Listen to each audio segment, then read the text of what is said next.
सायकोथेरपीचा उल्लेख झाला. आपल्याकडे या विषयावरती पटकन बोललं जात नाही सहसा. हो. आणि आता थोड्या प्रमाणात एक जागरूकता येते आहे, पण तरी सुद्धा ती थोडीशी कुजबुज या दबक्या आवाजात. दबक्या आवाजात अधिक. हो. तर याविषयी नाही ते तर हे जे आहे ना, हे जे नाटक आहे पुनश्च हनीमून या नाटकामध्ये तोच विषय आहे सगळा, की ह्याच्यातला लेखक आहे तो डिप्रेशन किंवा मानसिक याच्यातनं जातो आहे, अशा प्रकारचंच आहे ते.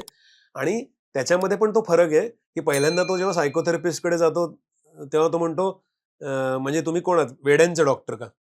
असंच ते साधारण, की काहीतरी मोठं काहीतरी भयंकर झाल्याशिवाय सायकोथेरपिस्टकडे जाता येत नाही. तर तसं नाही, मनाचा आकार शोधण्यासाठी. आणि सायकोथेरपी म्हणजे बोलून केलेली उपचार पद्धती आहे. एक थेरपिस्ट आहे, तुम्ही थेरपिस्ट आहे असं गृहीत धरा आणि मी पेशंट आहे, तर मी तुमच्याशी बोलायचं, पण संवादातून खूप गोष्टी कळतात. आणि माणसाच्या मनाची रचना अशी आहे की कोणीतरी आपल्याला ऐकायला मिळालं की आपलं दुःख खाली जातं. अर्थात तो स्पेशालिस्ट पाहिजे, बरोबर. मित्र नुसता असून चालत नाही. मित्रापाशी बोलून सुद्धा दुःख हलकं होतच बऱ्याचदा, जर त्या पातळीवरचं असलं. पूर्वी नाही का आता बायका सगळ्या पांढरवठ्यावर जाऊन एकमेकांची दुःख बोलायच्या आणि दुःख हलकं व्हायचं, कारण शेअरिंगनी खरोखर ते निघून जातं. दुःख खाली जातं आणि आनंद वाढतो. हे त्याचं आहेच आहे शेअरिंगचं. पण इथे कसं आहे की तो शिकलेला आहे आणि तो जर तशा प्रकारचा जर त्याला माहिती आहे की तुमचं दुःख जे तुम्ही एरवी कुठे बोलू शकत नाही ते त्याच्यापाशी बोलल्याने मोकळे होणार आहात तुम्ही. तर सायकोथेरपी तशी आहे. पण काही जणांना सायकियाट्रिस्ट कडे जावं लागतं, औषधं घ्यावी लागतात, कारण ते जर काटा पलीकडे गेला असेल, केमिकल इम्बॅलन्स जर झाला शरीराचा, तर नक्कीच आपल्याला हे घ्यावं लागतं औषधं. आणि मी औषधं पण घेतलेली आहेत सायकियाट्रिस्ट कडे जाऊन आणि सायकोथेरपी पण घेतलेली आहे दोन्ही. आणि औषधं आता थांबवलेत, पण सायकोथेरपी माझी चालू आहे आणि ती बराच काळ चालू राहणार हे मला दिसतंय. माझी गरज आहे. पण ही गरज आहे हे मान्य करणं मला वाटतं फार गरजेचं आहे. हो. तो थोडासा चॅलेंज असतो. तो खूप मोठा चॅलेंज होऊन बसतो की मला गरज नाहीये असं आपल्याला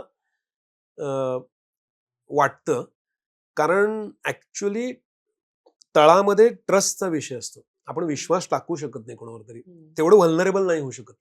किंवा मी सगळं जर मॅनेज करते तर मी हे का नाही मॅनेज करू शकत असं वाटतं. मी स्वतःला का नाही मॅनेज करू शकत, असा एक मला वाटतं कुठेतरी एक न्यूनगंड म्हणा किंवा खूप माझे आता मला मी हे मोकळेपणाने बोलल्यामुळे ह्याच्याविषयी माझ्या डिप्रेशन विषयी लिहिल्यामुळे मला बरेच जण फोन करतात, हे करतात, संपर्क साधतात आणि सांगतात. पण मी बघतो की ती अडचण येते. माझ्याशी बोलतात पण कुठेतरी जाऊन एखाद्या डॉक्टरला पुन्हा सांगायचं असं होतं ते. अडचण होते ती.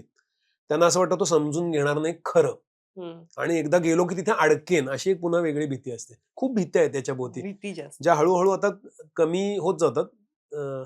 जितके तरुण आहेत तेवढे जास्त ते करू शकतात.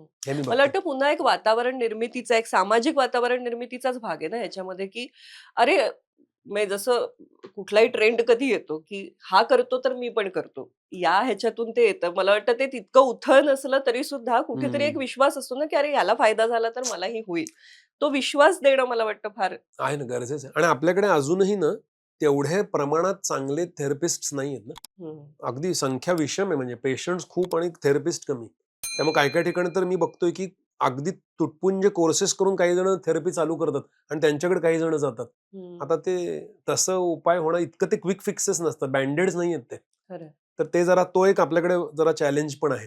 चांगल्या दर्जाचे सायकोथेरपिस्ट मिळणं आपण एक मोठा चॅलेंज आहे. सिस्टम एक develop it's a evolving process. थोडा काळ जाणार त्याच्यासाठी.